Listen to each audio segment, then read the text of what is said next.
Previously on Brink of Speed. There's the mileage. There's the check engine light. Really sucks. Here we go. Yeah, I'm in my brand new Corvette E-Ray and I just got in it. It's got 208 miles on it and it's got a check engine light on it. And I was wondering if you could maybe figure out what's going on. And it states the error is a drive motor control module.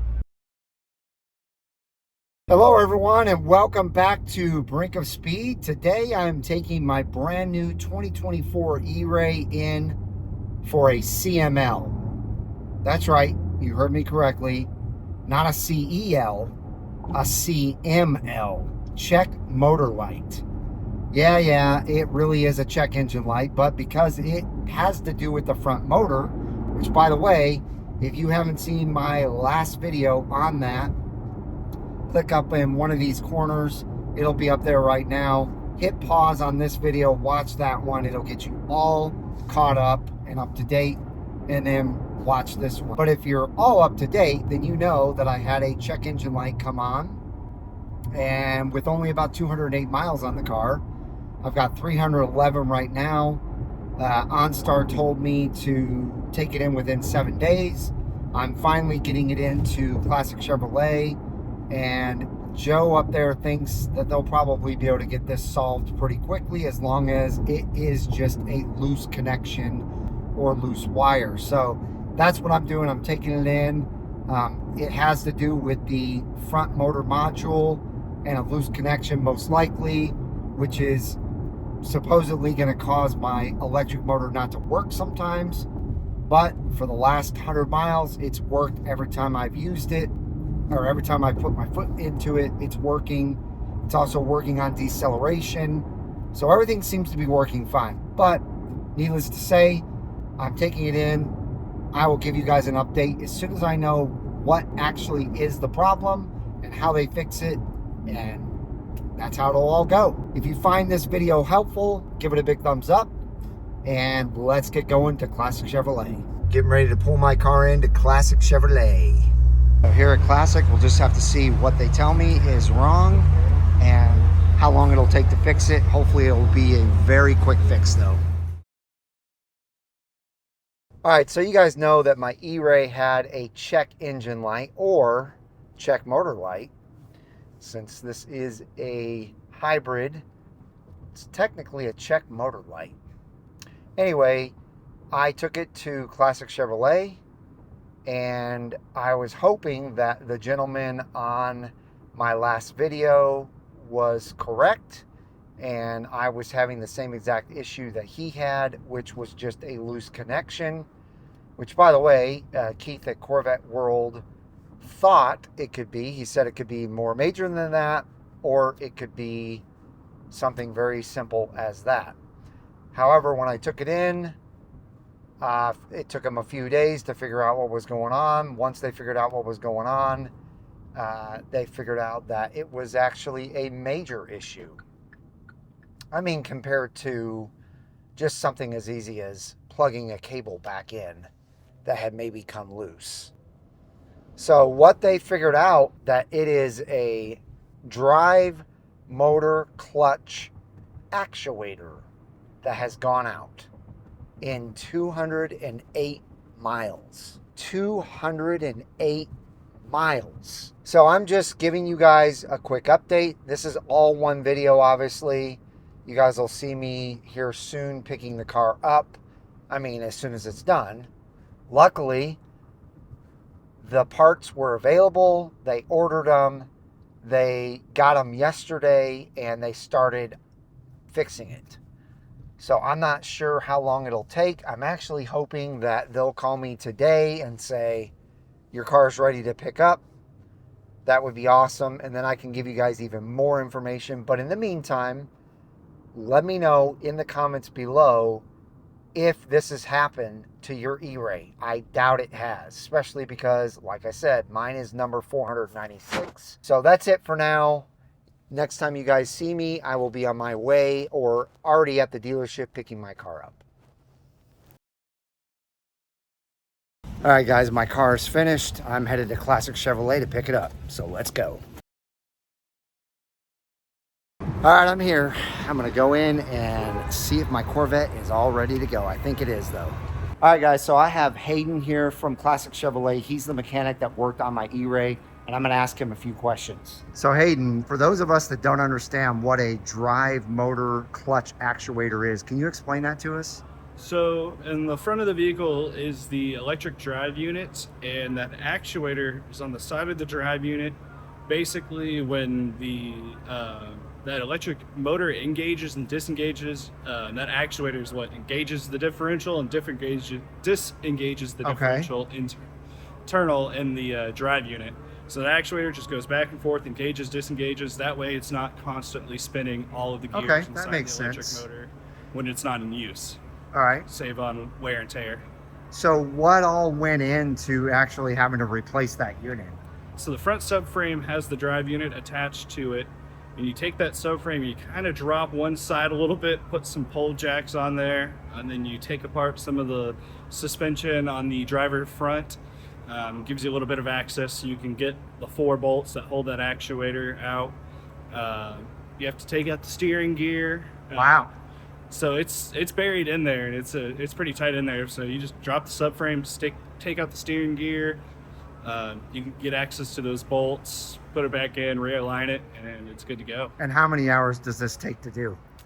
It was the first one I've done. Sure. So it took me a day and a half about. And were you trained by GM how to do this, or you just kind of knew what to do, even though this is like the first E-Ray you've probably worked on? Yeah, so this is the first E-Ray I've worked on. There's no Corvette E-Ray specific training. There's just hybrid and electric vehicle training and stuff. But all the information I got was from service information that has instructions and pictures and step by step. Hey, take this bolt out, do this, and then when you go back together, put this in, torque it to this spec. And so, all right, no really Corvette E-Ray specific training, but okay. So I guess the last question I would have for you is, do you have any inclination of why this would happen at 208 miles on a brand new $130,000 E-Ray? So I contacted GM Engineering, especially with it just being a brand new car. They like to know what's going on, what we're seeing out in the field. And so I contacted them and talked to, I don't remember the guy's name, but some engineer up in Michigan. Okay. And he called and said, hey, this is a common issue that we're seeing on these E-Rays, that there's just something internal in these actuators that loses communication. And they haven't. So it is common. So it's a common issue. He said, unfortunately, we've seen a lot of these and we're still trying to figure out the root cause, but wow, seems to do something with the process and the manufacturing of that actuator that goes out. Now, since they've seen a bunch of these, they've obviously had them fixed. Mm-hmm. Have they had a second problem with them, or is it one and done fixed? He didn't give me that information specifically. He just said, this is an issue. We're replacing actuators, and it seems to be fixing that with the updated actuator. It's very interesting because my E-Ray is number 496, so they less than 500 being built or had been built, and they're having this many issues with it. Mm-hmm. That's pretty crazy. Yeah, it's just a new thing Chevy's never done before. Sure. We've never done a hybrid Corvette, so there's gonna be some speed bumps to get through. So I'm sure we're gonna figure it all out. All right, well, that's awesome. Thank you so much. I really appreciate your time. You heard it straight from him, the mechanic. That should be a perfect explanation for all of you guys to know exactly what happened. Thanks again, man. Appreciate it. Of course, no problem. A few moments later. So I've got Vaughn, the service tech, with me. We're going out to see my E-Ray. What the? Yeah, there was a guy named Darren that came in, dropped those wheels off just for you. Said you'd enjoy them. Dude, what the heck? What is going on here? I mean, that doesn't surprise me that Darren would do something like that. Darren, you dirty dog, you. So I've got a surprise for Mike that he doesn't know about. With him having the E-Ray in the shop, this is perfect timing. We had received some boxes from the team at ForgedLite Wheels to put some wheels on his car that he didn't know about, as he's waiting to get his custom ones made and completed. So these showed up, perfect timing. His car's down at Classic Chevrolet, which isn't too far from here. I've already talked to the manager there. He knows what's going on. I'm gonna drop these off while he's getting that small engine light problem worked out. When he comes up to pick his car up, he's gonna be in for a shock when he sees these new ForgedLite wheels on his car. So it's gonna be really cool to see what his response is to this. Probably gonna, I don't know what it's gonna do, but he's gonna be caught off guard for sure. So let's get going. Wow, those look phenomenal. Oh my gosh. That totally changes the look, man. Right? I think they look great. Oh my gosh. Wow. So I think this is like a two-piece version of the MC5 from ForgedLite Wheels. That's definitely a two-piece wheel. You can see the hardware, it's reversed, which I really like. And it's satin black too. Wow, what do you think, guys? That looks amazing, and what a cool surprise from Darren and Jose. Awesome, Vaughn. Thank you so much for taking care of the car, and thank you so much for throwing those on as a surprise. Absolutely. That's amazing. All right, guys and gals, we are back in business, back in the E-Ray. I really hope you enjoyed that excellent explanation by Hayden, the mechanic at Classic Chevrolet. He did a phenomenal job explaining what went wrong, why it went wrong.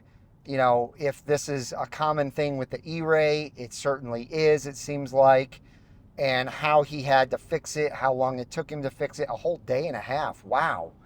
So yeah, again, I'm just super excited about that. But guys, the other thing that I'm super excited about is look at those wheels. Man, what a huge, amazing surprise I just had from Darren and Jose at ForgedLite Wheels. You know, to get these wheels to Classic Chevrolet and put them on my car without my knowledge, that is awesome. So let me give you a little backstory. I am actually working on some special wheels for the BOS 3.0 wrap. And I guess Jose wanted to make sure that I had some ForgedLite wheels on my car as a placeholder until we figured out exactly what wheels are going to go perfectly with my wrap. So that's what you're seeing on here. They're the two-piece version of the MC5 monoblock wheel. What a gorgeous wheel that is. I think it just totally sets off the dark accents that are on this car. There's not too many dark accents. As you guys know, I've got the body color accents on this car, but you got the mirrors, you got the side rockers, and you got the rear spoiler all matching up with those black satin wheels. And it just looks phenomenal. So that's going to do it. Leave me some comments down below letting me know a couple of things. Number one, what if this has happened to your E-Ray? Is it really as common as GM says it is? Number two, let me know if it was a quick fix for you as it was for me. I mean, it took a few days, but they had to get the parts in first. And then number three, let me know what you think about these new ForgedLite wheels. I actually love them. I wasn't planning on doing a dark wheel, but again, they're placeholders and they look phenomenal. So I hope you guys enjoyed that. If you did, give it a big thumbs up. If you're excited about E-Ray content flying out now that I have it back, please, if you have not subscribed to the channel, do me a favor, hit that red subscribe button and the bell for notifications when new videos are uploaded. I hope each and every one of you have a wonderful rest of your day, and we'll see you guys out on the road.